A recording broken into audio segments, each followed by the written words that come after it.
loyalty though.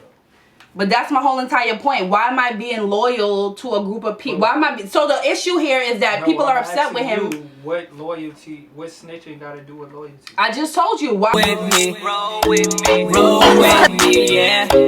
Go with me.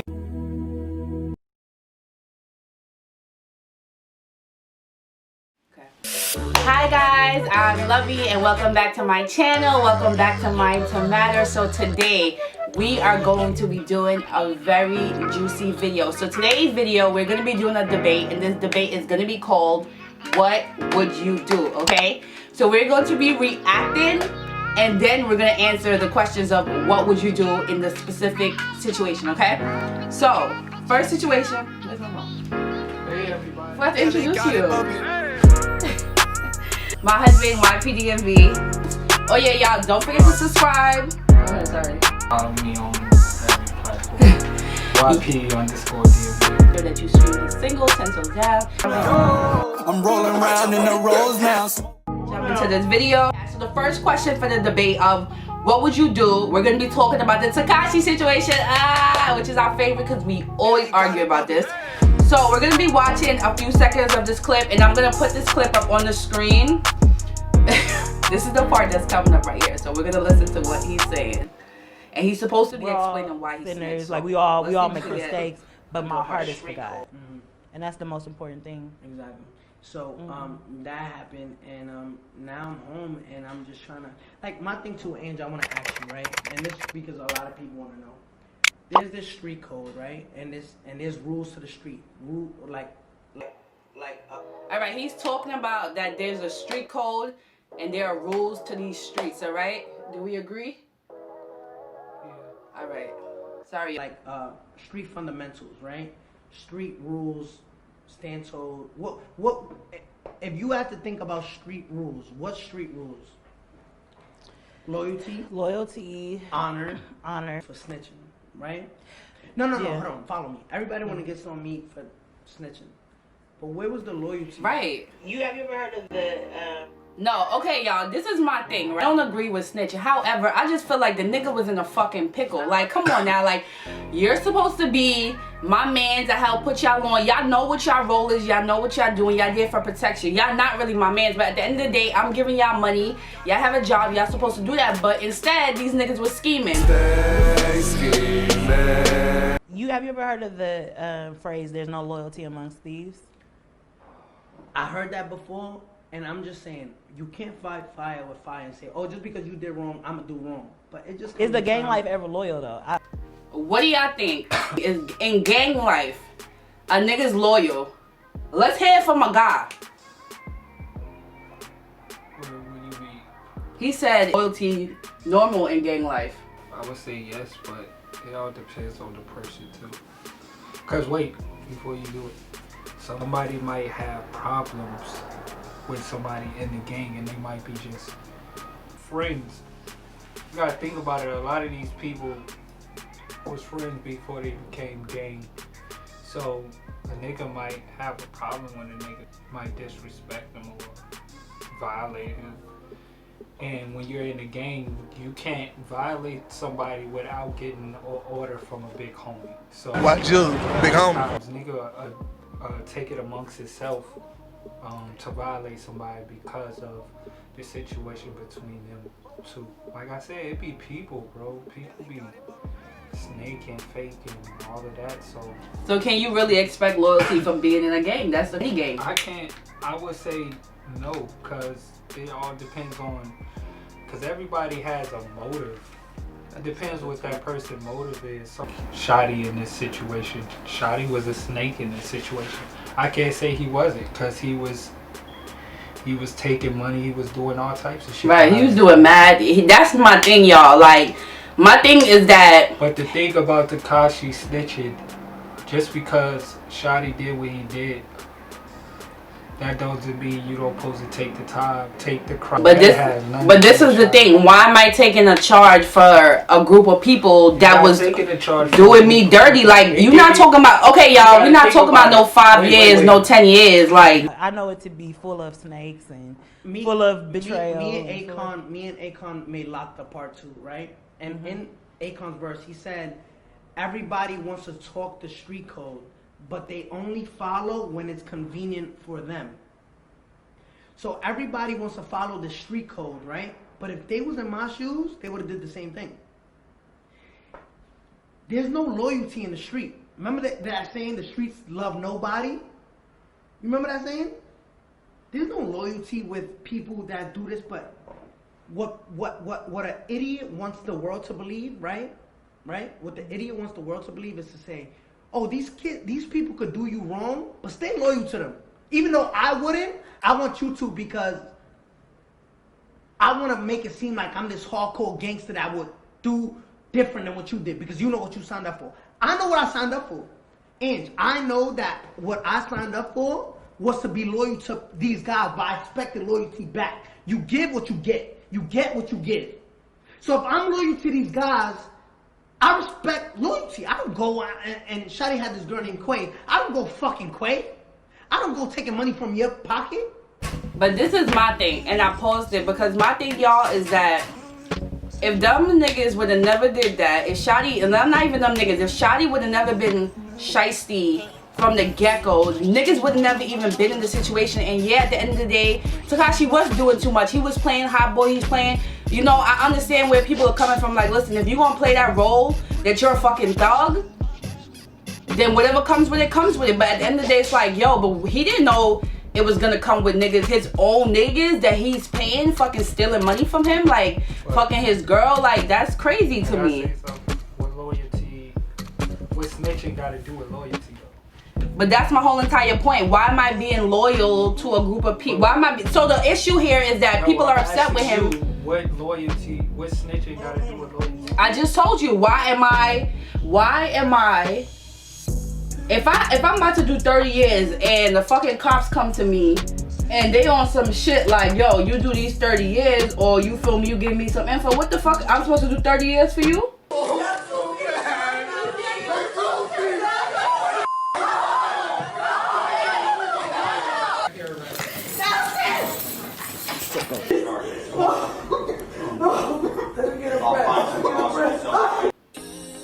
I'm supposed to do life in jail. So that's the question. Are you doing life in jail for some niggas that fucked you over? Regardless, just off of gang code and street code. Are you doing life in jail off of some niggas that fucked you over? Most niggas like Rowdy Rebel and Bobby Shmurda, none of them niggas was talking about each other behind their back. Nobody was stealing money. Nobody was fucking nobody. Nobody was doing none of that shit. You have a situation where niggas was doing this nigga dirty. So at the end of the day, it's like, I'm gonna take a whole 30 years to life, or maybe, who knows, life in prison for some people that's not even loyal to me. Like, if you was loyal to me, it's facts, bro. I'm doing that bid. Like, I no questions asked. But the issue is that they were not loyal to him. That's the issue. I don't go and I kidnap you. I don't go and do this, that, and the third. So when it's done to me, I'm supposed to sit there and eat it? No, you're lying. You're a hater. You're just mad that I did something and had the courage to do that you wouldn't do. So now that I owned what I did. So now that you've done it, and now that you have cooperated, it seems to me that you're gonna continue to fight, and let me know if I'm wrong, for all of the rats to get the same treatment. Because No. do you see how that could be an irrational fight? No, what my fight is to be fair. Yeah, you want everybody who's Okay, I'm gonna pause it again because, and I'm gonna end there. We're gonna go to the next one because we could keep going on this situation. I just feel like he was just trying to say because they did him dirty, that's the reason why he had to do what he did. If this nigga wasn't getting I'm sure if he had to do a year, it would have been like, I fuck it a year. But this nigga had to do fucking time. I'm talking about time. We're not talking about no 5-year bid, no 6-year bid. We talking about good 25, 30-year bid. Like, you gotta really ask yourself, are you willing to do a 30-year bid for niggas that don't give a fuck about you and that was ready to kill you? Legit, ready to kill you. Next, we're gonna be talking about Vanessa Bryant's mom basically trying to sue her. Like, what? Like, your mother okay, so let's find out what the hell is going on. Sued her mother has filed against her. Earlier this week, Vanessa's mom, Sophia Lane, sued her daughter and the estate of her late son-in-law, Kobe Bryant, for money damages. A legal move that Vanessa claims is an attempt to, quote, extort a financial windfall from her family. In court documents filed in California's Superior Court and obtained by Access Hollywood, Lane claims, among other things, that she worked as the Bryant family's, quote, longtime personal assistant and nanny. The suit read in part, on a daily basis for nearly 18 years, Vanessa Bryant gave Lane a grueling schedule and detailed instructions. Hold on, y'all. What the fuck? Like, you're my mother. Like, what? First of all, you have no entitlement, number one, to my husband's money. Number two, my husband and my daughter just passed away. Like, I'm sorry. If I was Vanessa Bryant, like, Ma, I'm sorry, you're not getting no money. Listen, I'll be nice to her, like, hey, Ma, here's a house. I'll make sure your bills is paid and that's it. But you trying to sue your own daughter? Like, what? Yeah, she crazy. For 18 years of taking care of your grandkids? You could tell she lying. She said she worked 12 hours with no breaks or no lunch or dinner. Like, she ain't getting no time to eat. Like, they were slaving her or something. Who believes that? Who believes that, bro? Lane was forced to work over 12 hours per day with no meal or rest breaks. Lane claimed that Kobe had made an oral contract to take care of her financially, quote, for the rest of her life. Hold on. Now sis trying to get even more money than what they gave her when Kobe Bryant was alive. Now you trying to get more money? Like, now her mama just, I'm not gonna lie, now her mama just seemed like on some gold digger shit. Like, cause what? She been on it. She been on it. She look like she just sit around and do nothing. And now that she dead, like, she not getting what she usually get. Now she mad. Now she's talking all this crazy stuff. Now she ain't gonna get nothing. And then to go to court? Like, it's not that deep, but I guess it is. The docs read, unfortunately, Kobe Bryant's promises did not see the light of day, as he is now deceased. And Vanessa Bryant took each and every step she could to void and cancel all of Kobe Bryant's promises made to Lane. Vanessa Bryant did not intend to honor any of the Bryant's representations, agreements, and promises at any stage. Lane went on to claim that Vanessa moved her into a new home and took away her car. She also alleged that Vanessa, quote, began attending social events. Well, she said $96 an hour. Do y'all know that's more than a damn electrician makes? Electrician makes a good between $30 to $60 an hour. $96 an hour? Wow, Lane. Like, somebody has to help her do this, because how you coming up with what? She trying to break it down. Listen, if I was Vanessa Bryant, listen, Ma, you at this point you ain't getting shit. I'm putting your ass in the home. Like her, we just at this point we just gonna put Mom in a nursing home. She wanted millions of dollars, a new car, and a crib. Yeah, if your mama like that, you gotta let your mama go. Right? All right, y'all. So now we gonna jump into the next topic, and we are going to be talking about. Hold on, y'all. We're gonna be talking about T.I. on his thought prevention hours for his so-called daughter, okay? T.I. found himself in the middle of controversy last year when speaking on protecting his daughter's sex life, and he caught the bad end of social media once again this week regarding his parenting. While interviewing 21 Savage on his Expeditiously podcast Thursday, December 17th, Tip described him spending quality time with his daughter as thought prevention hours. The comments came in response to 21, who explained how he instinctively felt more overprotective for his daughters than his sons, which trap pioneer and father of 6 agreed with. Because sons can't get pregnant. That too, but it's like sons can't get pregnant. But we know how we treat women, so I feel like I just don't want my daughter to ever just run into one of them. But you can't keep her from running into. Nah, you can't keep her, but I want her to know how to feel real love, so that she know how to discern what's the difference between the two. Yeah, See what I'm saying? Absolutely. I think that's key. That's key. Being able to provide the, you know what, me and Lil Duval call it thought prevention hours. You got to put in them thought prevention hours. Keep your daughter off the pole. You know what I'm saying? So you First of all, y'all, hold on. I'm sorry, I had to pause the video. What the fuck is thought prevention hours? I think he was just saying it as a joke and people take it too serious. So you spending time going to daddy-daughter dances and you taking them on trips where it's just you and her. Those are thought prevention hours that you putting in. You got to do that. Yeah, don't do that. But hey, gonna be somewhere in Magic City, man. You know what I'm saying? Trying to figure it out. Yeah. So that is absolutely necessary. I'm sorry. So is he saying by spending quality time with your daughter, you're gonna allow her to not be a thot?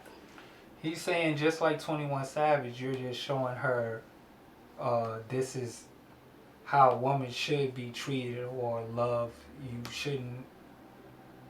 You shouldn't have to think about using your body or whatever. It's just a daddy-daughter spending time showing her love and affection that she's supposed to have, because a lot of us... But do you think that stopped women from fucking? That stopped girls from having sex or kissing because you spending time with her? Yeah, no, I'm not saying that. No, of course not. But he's just saying the more time you spend with your daughter, because a lot of us growed up without both parents or being in the house, so you don't... A lot of daughters grew up without a father, so a lot of them go out looking for that father figure. And you as a man for your daughter is just showing her how she need to be treated or how she supposed, and just giving her lessons to not, because just when you are in the house with your child anyway, you're teaching them, even as they being small to them growing up, just